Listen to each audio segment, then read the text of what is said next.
¿A qué nos referimos cuando distinguimos entre propiedades pasivas y activas de las membranas celulares? Vamos a ilustrarlo mediante un experimento simple.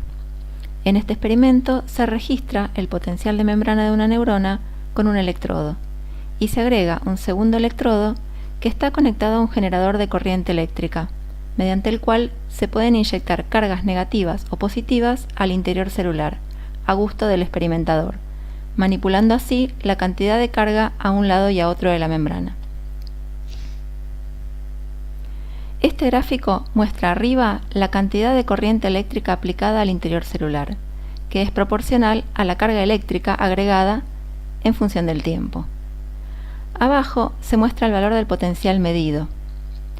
El experimento comienza registrándose un potencial de membrana de alrededor de menos 65 milivoltios, que es un valor esperable para una neurona. Durante un lapso inicial no se aplica corriente con el segundo electrodo, es decir, la corriente aplicada vale 0. Y a ese valor estable de potencial de membrana, que se observa en ausencia de estímulos, lo llamamos potencial de reposo de la neurona. Luego se aplica una serie de estímulos de corriente, de distintas amplitudes y polaridades. El primero aplica corriente negativa al interior celular, y es de amplitud chica. El interior celular ya era negativo, y en respuesta a la inyección de cargas negativas adicionales se hace más negativo, llegando cerca de menos 80 milivoltios. El segundo estímulo también es negativo, pero de mayor amplitud, y consistentemente el potencial de membrana se hace aún más negativo que con el primer estímulo. Si la polaridad del estímulo se invierte, es decir, se aplica carga positiva al interior celular, el potencial de membrana se hace más positivo que el reposo. A los cambios de potencial de membrana que incrementan la diferencia de potencial entre el interior y el exterior celular, los llamamos hiperpolarizaciones. Los cambios que reducen esa diferencia de potencial los llamamos despolarizaciones. Muchos tipos celulares responden a estímulos de corriente de esta manera, con cambios en el potencial de membrana que son proporcionales a la corriente aplicada para cualquier amplitud del estímulo. Hay algunos tipos celulares en los que cuando se alcanza cierto grado de despolarización, se desencadenan excursiones dramáticas y rápidas de voltaje cuya amplitud ya no es proporcional al estímulo aplicado.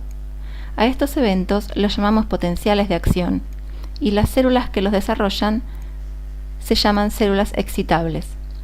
Las neuronas y las células musculares son dos ejemplos de células excitables. El valor de potencial de membrana, que al superarse genera potenciales de acción, se denomina umbral del potencial de acción. Varía según el tipo celular y suele estar alrededor de unos 20 milivoltios más depolarizado que el reposo. Las propiedades eléctricas de la membrana celular, cuando se encuentra en valores de potencial más positivos que el umbral, son muy diferentes de las que se manifiestan a valores más negativos que el umbral. A las primeras las llamamos propiedades activas y a las segundas propiedades pasivas. Estas son las que desarrollaremos en más profundidad en esta clase. Miremos un poco más en detalle cómo es la respuesta pasiva de la membrana a la aplicación de corriente eléctrica. Acá se aplica un pulso de corriente despolarizante, es decir, que aplica carga positiva al interior celular. Como vimos, eso hace que el potencial de membrana se haga más positivo que el potencial de reposo. Llama la atención que si bien el pulso de corriente pasa de valor 0 a un valor positivo de manera instantánea, al potencial de membrana le lleva un tiempo cambiar hasta el nuevo valor despolarizado. ¿Por qué ocurre esto? Recordemos cómo se obtienen estos registros de corriente y potencial en función del tiempo. Se registra con un par de electrodos la diferencia de potencial entre el interior y el exterior celular, y mediante otro par de electrodos se aplica corriente, que la denotamos con la letra I. Recordemos dos conceptos de física básica. Uno es que el sentido de la corriente eléctrica se define como aquel que siguen las partículas cargadas positivamente. El otro es que para que fluya corriente eléctrica debe existir un circuito cerrado que pueda conducirla. Veamos cuáles son los caminos por los que puede circular la corriente en nuestro ejemplo. Por un lado, las cargas positivas salen del generador de corriente por el electrodo que está en el interior celular y se acumulan en la membrana, haciendo más positiva la diferencia de potencial entre el interior y el exterior celular. Este circuito se cierra cuando cargas positivas del exterior celular son repelidas e impulsadas hacia un segundo electrodo que se encuentra en el medio externo. Este camino no implica un pasaje real de partículas cargadas a través de la membrana, sino una redistribución de cargas. Al mismo tiempo, las cargas positivas del interior celular pueden seguir un segundo camino hacia el electrodo externo, pasando por canales proteicos de la membrana celular. La redistribución de cargas a ambos lados de la membrana lleva un pequeño tiempo, y por eso no se ve de inmediato su efecto sobre el potencial. Una vez que la redistribución ocurrió, el potencial se mantiene estable con las nuevas condiciones. En las próximas diapositivas veremos de qué depende ese nuevo estado estable y de qué depende el retardo de la redistribución de cargas. ¿De qué depende la magnitud del cambio de potencial de membrana ante un estímulo de corriente? En este ejemplo se muestran los cambios de potencial de membrana ante una serie de estímulos. Resulta evidente que el potencial alcanzado es proporcional a la magnitud de la corriente aplicada. Si graficamos los potenciales alcanzados en función de las amplitudes de los estímulos de corriente, obtenemos una recta. Cuando la corriente aplicada es 0, el valor de potencial de membrana observado corresponde al potencial de reposo. La pendiente de esta recta es la constante de proporcionalidad entre el potencial alcanzado y la corriente aplicada y se denomina resistencia de la membrana. Esta relación de proporcionalidad se conoce como ley de Ohm. La resistencia es una de las propiedades pasivas de la membrana. ¿Qué implica que sea mayor o menor? Volvamos al esquema que nos indica los posibles caminos que puede seguir la corriente que se aplica al interior celular. En el ejemplo de la izquierda, un estímulo de corriente provoca un cambio de potencial de membrana menor que en el caso de la derecha, a pesar de que la magnitud del estímulo es la misma. Esto significa que la resistencia de la membrana al paso de corriente del lado izquierdo es menor. En nuestro gráfico, esto se vería como una recta menos empinada. Esto quiere decir que las cargas aplicadas tendieron a fluir más hacia el exterior celular en la membrana de baja resistencia, en comparación con la de alta resistencia. Si las cargas fluyen más hacia el exterior, aportan menos a su acumulación en la membrana en el caso izquierdo, y por ende el cambio de potencial es menor. Mayor resistencia implica mayor dificultad para el flujo iónico a través de la membrana y mayor acumulación de carga en la membrana. La mayor resistencia de una membrana se puede explicar por una menor cantidad de canales iónicos por los que puede fluir la corriente, por ejemplo, porque la densidad de esos canales en la membrana es menor, o porque la célula es más chica y tiene menor superficie de membrana. La ley de Ohm se puede expresar en función de la conductancia de la membrana, que es la inversa de la resistencia, quedando esta expresión, que al igual que la expresión anterior, establece una relación de proporcionalidad entre la corriente que fluye a través de la membrana y el cambio de potencial asociado. La constante de proporcionalidad es la conductancia, que refleja globalmente las vías disponibles para el flujo de corriente a través de la membrana. Esta expresión, al igual que la anterior, se refiere a la corriente total, sin distinguir cuáles son los iones que portan la corriente. Pero puede redefinirse para iones individuales, como está hecho aquí para el potasio. En este caso la corriente es la corriente exclusivamente de potasio, y la diferencia de potencial que impulsa esa corriente está expresada como la diferencia entre el potencial de membrana celular y el potencial de equilibrio del ion. Si estos dos potenciales son iguales, es decir, si el potencial de membrana fuera igual al potencial de equilibrio del potasio, la corriente neta valdría 0. Veamos gráficamente qué significa. En este gráfico tenemos representada la corriente de potasio en función del potencial de membrana, que fue modificado artificialmente. Como graficamos corriente en función del voltaje, la pendiente de este gráfico es la conductancia de potasio para la membrana en cuestión. Notemos que cuando el potencial de membrana es igual al potencial de equilibrio, o potencial de Nernst para el potasio, la corriente de potasio vale 0, lo cual es esperable para un ion en su potencial de equilibrio. La corriente va a ser distinta de 0 cuando el potencial de membrana se aleje del potencial de equilibrio. Si el potencial de membrana es mayor que el potencial de equilibrio, es decir, más positivo, no será suficiente para retener al potasio más concentrado en el interior celular y el potasio fluirá hacia el exterior. En este caso, la corriente es positiva o saliente. Si el potencial de membrana es menor que el potencial de equilibrio, es decir, más negativo, atraerá aún más al potasio hacia el interior celular. En este caso, la corriente es negativa o entrante. Vale mencionar que si estuviésemos analizando un caso distinto, en el que se observase que iones cloruro salen de la célula, estaríamos también frente a una corriente negativa o entrante, porque equivaldría a un ingreso de cationes a la célula. Cuanto mayor es la diferencia entre el potencial de membrana y el potencial de equilibrio, mayor es la corriente que fluye. Como esta diferencia define el sentido y la magnitud de la corriente, se la denomina fuerza impulsora o fuerza electromotriz, aunque es más adecuado llamarle gradiente electroquímico. Habíamos notado que en respuesta a un pulso de corriente de inicio instantáneo, el potencial cambia pero más lento y se va aproximando asintóticamente a un valor estacionario siguiendo un curso exponencial. Algunas membranas son más lentas que otras en cambiar. Acá tenemos un ejemplo en el que se aplica un estímulo de corriente a dos células distintas. En la primera, el potencial cambia más rápido que en la segunda, en respuesta al mismo estímulo de corriente. Como el valor de potencial estacionario es un valor al cual la membrana no llega en realidad nunca, esta demora no puede caracterizarse con el tiempo que se tarda en producir el cambio completo.